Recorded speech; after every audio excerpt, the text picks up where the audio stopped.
If you are experiencing foundation issues, get a free estimate from Ox Foundations.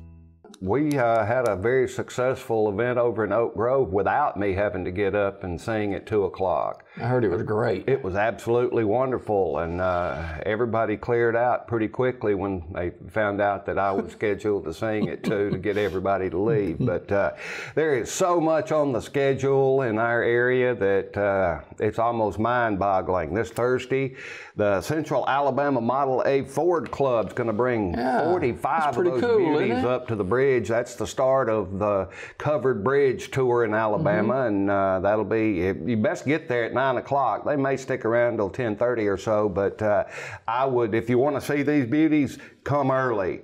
Get your parking space and have the time to really check them out. They're going to park them and they'll be there for display while they tour the facilities and get a good grasp on the covered bridge and the grist mill itself. Then coming up Friday, Childersburg High School is having their first annual homecoming tailgate. You can get out and set up as early as 12 noon.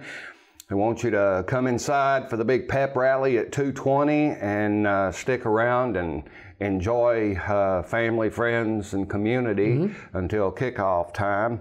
This Saturday, the first annual Pumpkin Festival at the Childersburg Recreational Center. There's all sorts of things for, well, honestly, the entire family.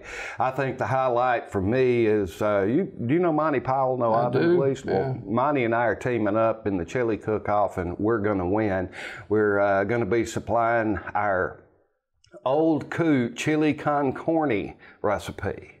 Is that out of a can? No. Oh, okay, all right. It's distinctly from scratch. And now, Monty, they're going to announce us as the winners, of course, at 2 o'clock. But then Monty's going to skedaddle.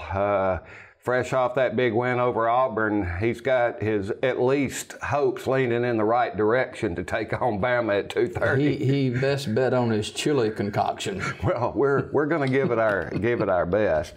Then coming up on Monday, Market Day continues as the fall crops are starting to roll in this past week. Like what? What are some of the crops, the fall crops? Well, the fall crops are, a lot of it are the greens, turnip greens, collard greens, mustard greens, kale, cabbage, and those sorts of things, and that brings a whole new crowd of folks out. But at the same time, Chris from Red Roost Farms had hay bales, pumpkins, gourds, all the stuff that the ladies love to use to decorate around the fall, especially around Halloween and Thanksgiving and on into the rest of the holiday season. Also on Monday, a big day, I get my chicken and biscuits. I'm going to be waiting on them when they open the doors.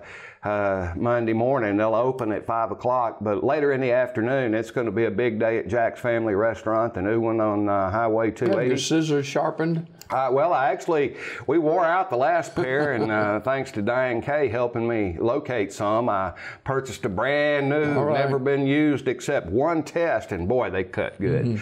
But that's going to happen at 4:45, and then the big grand opening celebration. They're going to have all sorts of winning fun. If you stop by sometime during the day, but especially during the grand opening, you'll have the opportunity to win all sorts of neat things like breakfast for a month, Jack's for a year, and all sorts of fun things that they'll have going on. And I know that a lot of folks in and around Childersburg are excited to have Jack's on board. Tom, there's Jack's is a large chain here in the area, but it's something about when it comes to your hometown, it's just really something special. Absolutely. Well, they do, I think, concentrate on the right things with service, but it's some of the best burgers in the business, but burgers and fries isn't all they do. Their chicken is some of the best on the face of the planet. Their biscuits too, but they also have some unique sides in the fast food business. That's another thing that I like most, but it keeps going. On Tuesday, we've got Bluebell Creamery's big trunk or treat event, and that's always a huge one down in Central Park. Resources for Women Save a Life is going to have a big fundraising event on Thursday evening at B.B. Comer. You can pick up your tickets at the Chamber in Childersburg, and I'm sure some other places along, but the mouth of the South. Rick Burgess is going to be He's the a good guest speaker. one. He's got a passion for this, and that's something that's I think he's going to help get the crowd of folks who do support resources for women a big morale boost. Great true story about the death of their child and how moving that was. And he's made a wonderful impact, not in just Alabama, but throughout the Southeast. And not related to the movie, but his passion for Christ is something to be admired. Oh, yeah. That's something that's a biggie. And when times get tough, like in that situation that you just relayed, that's a rock you can lean on. And the promise that God never said life on earth was going to be easy, but it was going to be perfect in the end. Yeah, so we've got a busy time coming up the next few days and weeks in Childersburg. Well, actually, there's another one, and I forgot to jot down the day. There were so many things going on every day for the next week or so that I forgot to jot down the day, but they've had some fun things going on. You can get some raffle tickets for Alabama helmet, Nick Saban signed football. They've even got some Auburn gear they're giving away at Renaissance Bank in downtown Childersburg. It's part of their Pink-A-Ween, their breast cancer awareness and fundraising campaign, and their favorite and one of mine is the real meal deal. They're going to be serving up what they call witch's brew stew, but there's some good cooks down there and they like to show off and be a part of the community. So find the date and time, drop by and support what is just an absolutely wonderful cause.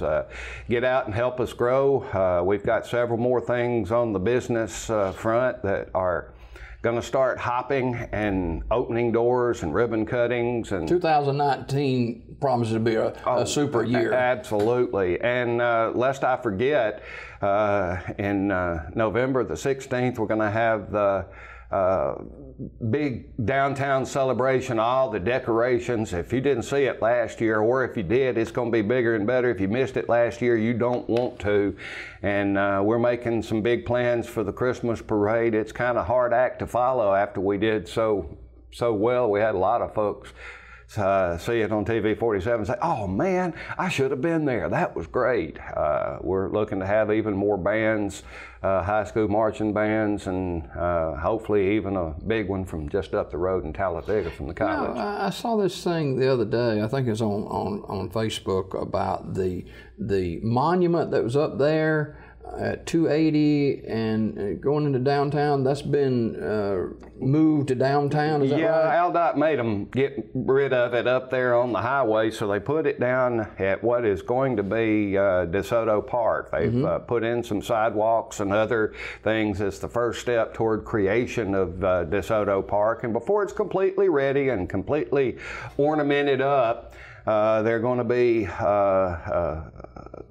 a big celebration the night of the Christmas tree lighting at that facility with the Veterans Group. Yeah. And the American Legion Post is the one that's behind that, and Doug Foster and his crew. They tend to get all excited and go overboard when it comes to showing out and the military traditions and things like that. So that's going to be special. And in the park, between those two venues, Santa Claus, I told him he's going to have to take a week off before then to come down, and because we about killed him last year with 1,000 or 2 kids. And there's going to be some other interesting things down at the park. The whole town will be decorated, and it'll be a good festive time for the community. I did see, as we closed this morning, Tom Roberts is the CEO of the Greater Coosa Valley Chamber of Commerce, that they put the base layer down on that side of 280 over there too. Well, one of the things that they were waiting on before they did that was for the concrete to cure. It has to pass certain stress tests, and you can expect to see things change quickly now that has done. You're quite keen in your observation.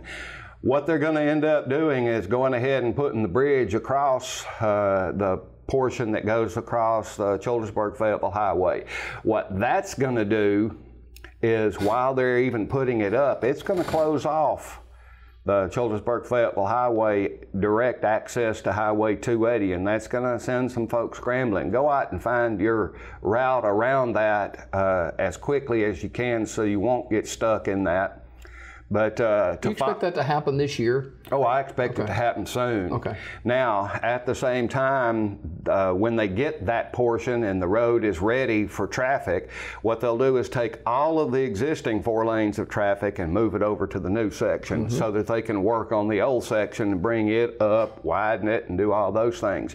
That will close off the First Street / Highway 76 access, and you'll have to find your way in and around that. But one of the more significant changes that that's going to bring is that there'll no longer be that traffic signal for a while. It's coming back, but for a while there will not be a traffic signal up at the top of the hill, and that means that traffic's going to flow through more steadily, but it will also inevitably increase the speeds.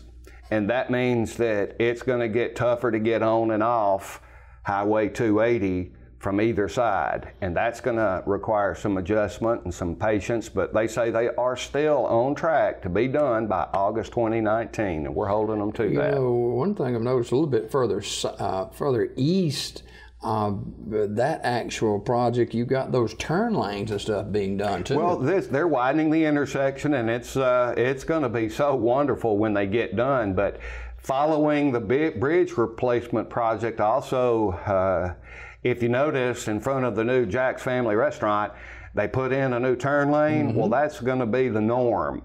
By that I mean that a lot of the crossovers from one side to the other are going to disappear. The ones that remain, all the way from the Coosa River to the 231 intersection on the far side of Sylacauga, all of the ones that remain are going to have acceleration and deceleration turn lanes and such, and that's going to be an adjustment, but it's one that once we get used to it, get over the aggravation of something being new and different, it's going to be a lot safer and will allow traffic to move a lot more freely through our area and give people access. A lot of good news and excitement in Childersburg, Alabama. It's going good. There's so many things behind the scenes that are going on that you said it correctly. 2019 is going to be a year to knock your socks off. That's good. Yeah, Keeping up with it all is tough. Absolutely. Better you than me. Tom Roberts, the Greater Coosa Valley Area Chamber of Commerce, our regular guest here on Wednesday morning. We always appreciate Tom and his insight on the happenings in Childersburg and surrounding area. We'll be back with more Daybreak after this. Thank you.